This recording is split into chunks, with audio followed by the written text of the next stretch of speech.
मेरे साथियों, मैं Surendra Mishra, ex MS referral hospital, Bihar सरकार, जिला सिवान, बिहार, मैरवा एवं बतस गोत्रीय वरिष्ठ नागरिक एमए समाजशास्त्र, गोरखपुर विश्वविद्यालय, गोरखपुर, वर्ष 1973-74, बैठ गया जब कहीं इनमें देखने के लिए नहीं मिलते थे।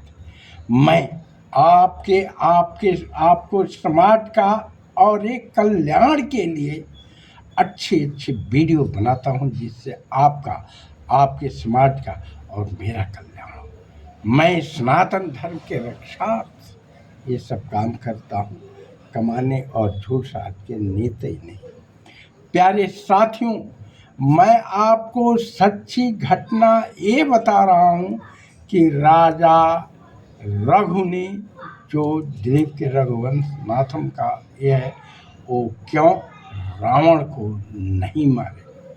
मेरे प्यारे साथियों, रावण उस समय यंग था, जो 10 दिशाओं का मालिक। प्यारे साथियों, जब राजा रघु का यश सुना कि चारों दिशाओं में उनका नाम है, वो किस कारण से इतना वरिष्ठ, इतना श्रेष्ठ, इतना करणीय है, यह जान करके उसने एक ब्राह्मण था, विद्वान था, यज्ञ था, राजा रघु के पास आया। रघु महाराज गंगा जल लेकर के गंगा तट पर पूजा करते थे और याट मनी करके वो पीछे की तरफ फेंकते थे।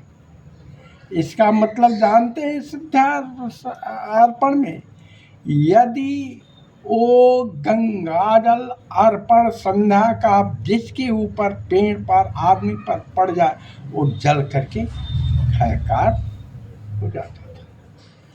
रावण आया और इस तरह का विद्या ये देख करके वो द्रवित हो गया।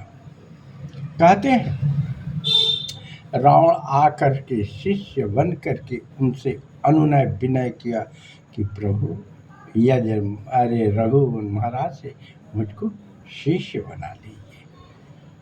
जानते हैं, तो राजा रघु ने मान लिया और कहे कि बैठो, साथ पूजा करो।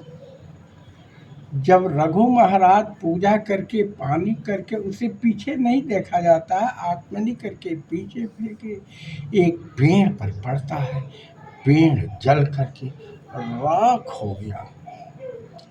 अब इसको, अर्थात रावण को यह होता है कि बाप रे बाप, यह ऐसे कैसे हो गया और इसका कारण क्या है। तो रावण रघु महाराज से अनुनय विनय करता है कि हे प्रभु, हे नाथ, हे राजाधिराज, आप हमारे लंका में चलें और मैं आपका सेवा करूंगा। देखें, रघु महाराज तो विद्वान थे, कर्मकांडी थे। उन्होंने तट पर ही बालू का, लंका का पूरा सीन और कहा कि देखो, ये तुम्हारा महल है, यह तुम्हारा चारों दरवाजा है जिससे लोगों को, ये तुम्हारी पटरानी का आश्रय है, यहाँ तुम पूजा करते हो, आदि आदि, यहाँ तक कि पेड़ पौधों को भी बना दिए और बताए कि इस पेड़ में ये फल लगा हुआ है। और रावण चकित। तब क्या होता है कि तब तक चकित हो करके राजा रघु का हाथ ऐसे पड़ जाता है तो एक खंड समाप्त हो गया। रघु जी रावण से कहते हैं कि ओहो हो गलती हो गया, ये देखो ये हम मेरे हाथों से छू गया, इसलिए इसका एक खंड समुद्र में विलीन हो गया, नहीं हो तो तुम जा करके देखो। रावण जब जा करके देखता है तो वो एक खंड उसका समुद्र में विलीन हो गया है। अब आकर के रावण और रघु से इतना हो गया कि इनका प्राण हत्या का उपाय सोचने लगा। रावण अब ये पता लगाया कि क्यों ये इतना बड़ा है। ज्ञात हुआ कि उसकी मुनि की पत्नी अर्थात रघु की पत्नी इतना प्रतिव्रता है कि यह कभी उन्हीं के प्रताप से हो रहा है। रावण महान पन्नी विज्ञान ज्ञाता विद्वान ब्राह्मण था ही, रघु जी का रूप धर के चला जाता है। जाते जाते द्वारपाल सभी लोग उसको प्रणाम करते हैं, प्रणाम महाराज महाराज महादेव। वो रघु का रूप धर करके और पटरानी के महल में जाता है तो तुरंत रानी कहती हैं रघु जी की पत्नी, तुम्हारी इतना हिम्मत, तूने मेरे विश्राम गृह में चलाया। वो तुरंत हाथ जोड़ कि महारानी आप कैसे पहचान गई? आपके द्वारपाल मंत्री सभी लोग पहचान पाए। कहते जानते हैं हमारे राजा धीराज का तू रूप धारण कर सकते हो, क्यों बदल सकते हो, ब्राह्मण हो ज्ञाता हो, मगर हमारे महाराज जब शीश महल में आते हैं तो उनके सर पर अयोध्या का रज कण होता है और वो प्रणाम करके रजगण को चढ़ाते हैं। तू ये कर सकते हो मगर रजगण नहीं।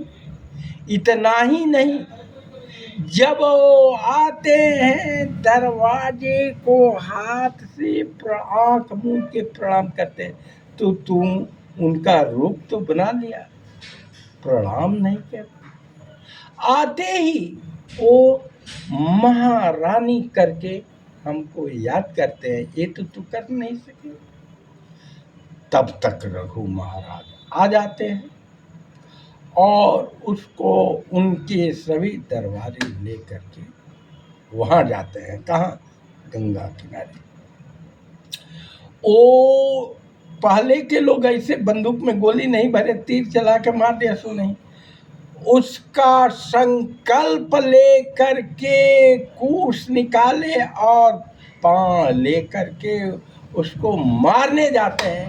तब तक ब्रह्मा जी आकर के हाथ जोड़ करके रघु के चरणों में पड़ जाते हैं, प्रभु इसको मारिए नहीं। इसी के कारण कान में कहते हैं जाके, इसी के कारण रघुवंश आपकी कुल में राम उत्पन्न होंगे और इसको मारेंगे, नहीं तो राम आएंगे नहीं, आपका यह संकल्प छूट जाएगा। रघु जी कहते हैं अब तो ऐसा होगा ही नहीं, ये कैसे किया जा सकता है? तो कहता है, ब्रह्मा जी कहते हैं ये बहुत बड़ा शिव भक्त है और मेरा भी भक्त है, प्रभु इस बाण को दे दीजिए, मैं रखूंगा और इसका इसी से संहार होगा। रघु महाराज उसको दे देते हैं। रघु महाराज दे देते हैं मगर आगे की आवाज सुनिए, उसका तो कुछ होता नहीं है। वो ब्रह्मा का बहुत भक्त था, शिव का बहुत बड़ा भक्त था, ब्राह्मण था, सर कटा कटा करके चढ़ाता था, शिव तांडव लिखा है। ब्रह्मा जी से खुश हो के वो जान गया, ज्ञाता तो था ही कि इसी बाण से मेरा हत्या होगा। वो बाण ले जा करके अपने घर में सुरक्षित कर देता। जब श्री रामचंद्र जी अवतरित हुए, उसको बार बार मारने लगे, तो एक आध घटना ये आती है कि नाभि कमल में अमृत था, तो विभीषण ही बताए मारो, तो उसमें भी मारे। ये भी बात सही है, मगर वास्तविकता है विभीषण जी ये बताते हैं कि जब ब्रह्मा जी के पास हनुमान जाके बाण उस मांगते हैं जो राजा रघु ने दिया था उसका संकलित करके मारने के लिए, तो ब्रह्मा जी कहते हैं प्रभु ये तो मुझसे गलती हो गया, ये बाण मैं रावण को दे चुका हूँ। अब आकर के राम तो 20 बाण 25 बाण 40 बाण सर काटे पुनः लग जाता था, बहुत चिंता में हुए। हनुमान आते हैं और कहते हैं कि प्रभु मुझे बताइए ये कारण क्या है। उन्होंने सब बताया, कहे कि प्रभु मुझको आदेश दीजिए, मैं आपके संकट को दूर करूँगा। अब हनुमान जी जाते हैं लंका में, सबका भाग्य बताने लगते हैं। मंदोदरी जो रावण की रानी थी, अगरबत्ती और मंदिर में जाके अपना सर काली मंदिर में पटकती है कि प्रभु मेरे प्रभु रावण का कई 30 हजारों बाण राम मार चुके हैं, अब वो छोड़ेंगे नहीं, आप ही रक्षा करें। तब तक हनुमान जाते हैं और कहते हैं कि नारायण नारायण, ब्राह्मण वेश में वो कहती है कि प्रभु आप हमको मतलब प्रभु मेरे रावण का रक्षा के लिए के उपाय बताए। तो कहे कि जानते हैं यहाँ रावण को मारने वाला बाण है। तो कहा हाँ हाँ हाँ हमें याद है, जानते हैं, सब लोग सब कुछ ही सुने बताया कि अपने पत्नी से भेद खोल देता है। तो अब तो कही हाँ हाँ हाँ वाह हे जी वाह, अब तो राम अरे हनुमान जी जान गए। तो कहे कि उसी को आरती दिखाओ, तब तक दिखाओ जब तक कि राम और रावण में इतने तुम विजयी हो जाओ। और सीता मंदोदरी गई वहाँ पूजा आरती उरती दिखाने लगी। हनुमान जी माठी का रूप होकर के पीछे पीछे गए और देखते हैं वो तो महागोला मारे टोट के उठाला है। जब मंदोदरी आरती दिखाती थी तो कभी खम्भों के बीच में एक खम्भा था, वहाँ टीका लगाई और हनुमान जी तो हनुमान जी है, वो जान गए। मारते हैं, मुख से टूटा गदा उस बाण को लेकर के आते हैं और तब राम उसको मारते हैं। यही कथा है कि हनुमान जी रघुवंश जी को ब्रह्मा जी नहीं मारने दिए और उसी बाण से राम अवतरित होते हैं, मारते हैं। मेरे प्यारे साथियों, मैं जागो हिंदू ब्राह्मण एकता मंच से सुरेंद्र मिश्र बतस बोलती है, MA समाज शास्त्र गोरखपुर विश्वविद्यालय गोरखपुर, वर्ष 1974-72, वरिष्ठ नागरिक और NMS रेफरेंस। इसको इसलिए बताता हूँ कि उसी बाण को जो रघुवंश जी अपने ये रावण को नहीं मारे, ब्रह्मा जी बचा लिए, बताए कि इसीलिए राम अवतरित होंगे मारेंगे, उसी बाण से मारेंगे। ये सत्य है, कहानी सुने अच्छा लगा तो मेरे जागो हिंदू ब्राह्मण सदस्य ने सब्सक्राइब करें। वेल घंटे, जय हिंद, जय भारत, जय सनातन।